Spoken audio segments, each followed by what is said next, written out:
Relaciones de familia y amistad. El Señor me apretaba fuerte a las humillaciones con mis cuñadas, a querer aparecer ante ellas como inútil y que cuanto hiciera no les agradara. Así lo hice años y años, venciéndome con la gracia de Dios. Mucho me sirvió este crisol en el que mi marido muchas veces les daba la razón, para desprenderme de mí misma y no creerme capaz de nada bueno, ni exterior ni interiormente. Cuando hablaba, aunque le costó mucho a mi soberbia al principio, siempre alababa a mis cuñadas aún con mi marido y a sus buenos papás. Así, con la gracia de Dios curé mi orgullo. Jamás le decía a mi esposo lo poco que tuviera que sentir de su familia, no por virtud seguro, sino por conservar la paz, aunque todo esto se lo ofrecía al Señor. Con el tiempo este modo de ser me conquistó gran estimación inmerecida de él. Mi suegro siempre me quiso, hacía mucho que no frecuentaba los sacramentos y le rogué que lo hiciera, le arreglé que se confesara y Dios me concedió que lo hiciera, muriendo algún tiempo después repentinamente. Mi suegra me decía después que cuando me casé no me quería nada, pero que después mucho. Y así era, ella me defendía hasta con mi marido, me buscaba y yo le hablaba de Dios, y le explicaba algunas meditaciones como yo podía, y como era un alma tan pura y tan buena, solo sin cultivo, todo le caía muy bien. Yo la sentí mucho cuando murió, pero, de no frecuentar antes los sacramentos, después comenzó a hacerlo y fue muy fervorosa y sufrida. Autobiografía y, p. 152 a 154.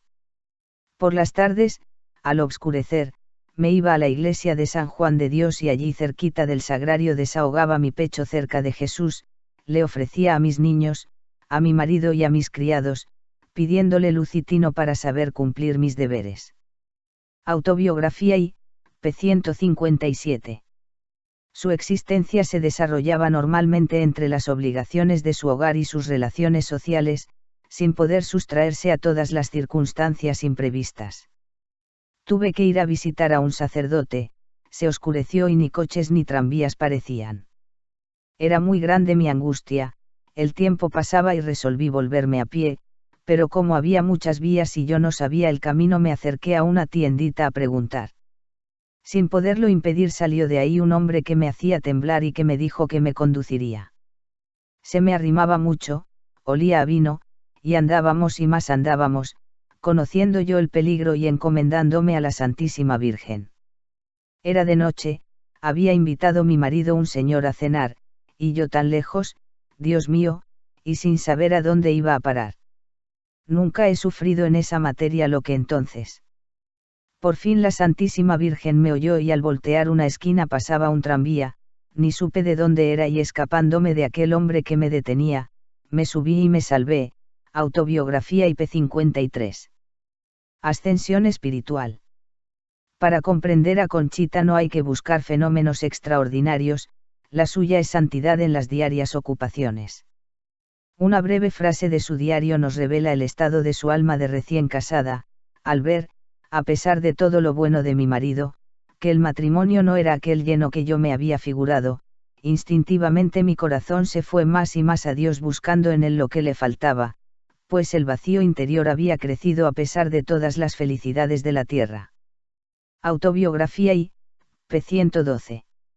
En medio de las más grandes alegrías del amor, siente las limitaciones y el carácter efímero de todo amor humano. La verdadera vida de los santos está toda escondida con Cristo en Dios, Colosenses 3,3. Se perciben sus efectos en su comportamiento exterior y con frecuencia ellos mismos nos descubren su principal secreto.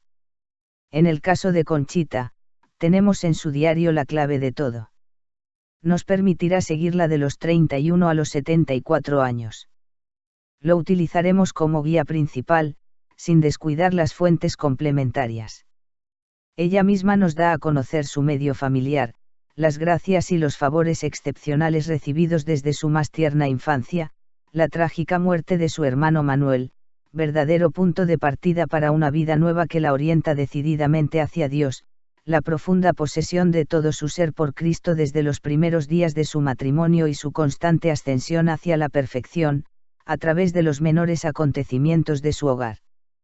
En la trama cotidiana de su existencia de mujer, semejante en apariencia a la de todas las demás, Dios prepara a su iglesia y al mundo una gran santa.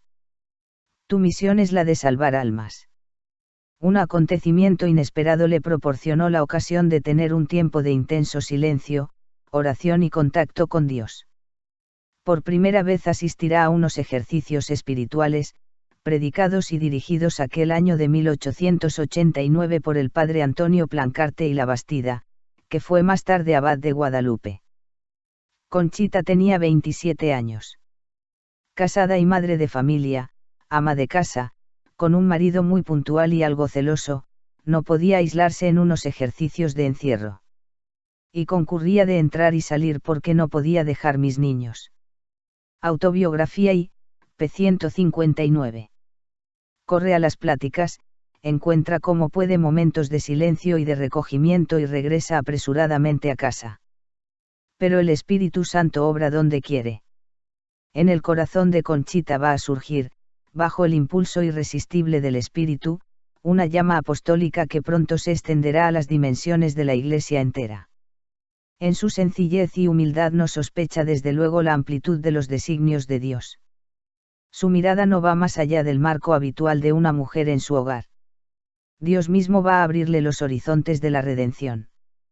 Un día en el que me preparaba con toda mi alma a lo que el Señor quisiera de mí, en un momento escuché muy claro en el fondo de mi alma, sin poder dudarlo, estas palabras, que me asombraron: tu misión es la de salvar almas. Yo no entendía cómo podía ser esto, me pareció tan raro y tan imposible, pensé que esto sería que me sacrificara en favor de mi marido, hijos y criados. Hice mis propósitos muy prácticos y llenos de fervor, redoblando mis deseos de amar sin medida al que es amor. Mi corazón halló su nido, encontró la paz en el retiro y la oración, pero tenía que salir al mundo y a mis obligaciones, con necesidad de andar entre el fuego sin quemarme. Con este crecido incendio en el corazón el celo me devoraba y ansiaba compartir mi dicha, con las enseñanzas sublimes que había aprendido. En esos días tuve que ir con los niños una temporada al campo, a Jesús María, una hacienda de mi hermano Octaviano, cerca de San Luis, y al llegar lo conchavé para que juntando las mujeres de por ahí les diera yo unos ejercicios explicándoles lo que había oído. Este hermano, que siempre ha sido excelente conmigo y me ha tenido especial predilección, condescendió luego y se reunieron 60 mujeres. A mí no me ocurrió tener vergüenza ni si estaría mal hecho esto, ni si erraría al hablar, ni siquiera pensé que pudiera ser pretensión o soberbia de mi parte. Yo sentía quemarme y ansiaba comunicar aquel fuego a otros corazones y no más. Comenzamos pues en la capilla de la hacienda, yo me sentaba en una silla abajo frente a ellas, y, como en la tierra de los ciegos el tuerto es rey, a las pobres les gustaba mucho lo que les decía, y lloraban y se movían a contrición y hasta me querían decir sus pecados, cosa que yo por supuesto no les permití. Cuando concluimos vinieron sacerdotes, las confesaron e hicieron una comunión muy fervorosa. Yo me sentía feliz hablando de Jesús y cortos se me hicieron los días, volando las horas en tan dulce ocupación. A veces iba Octaviano a oír y Dios me ayudaba para no cortarme, todo por supuesto a puerta cerrada. Autobiografía y, p. 159 a 162.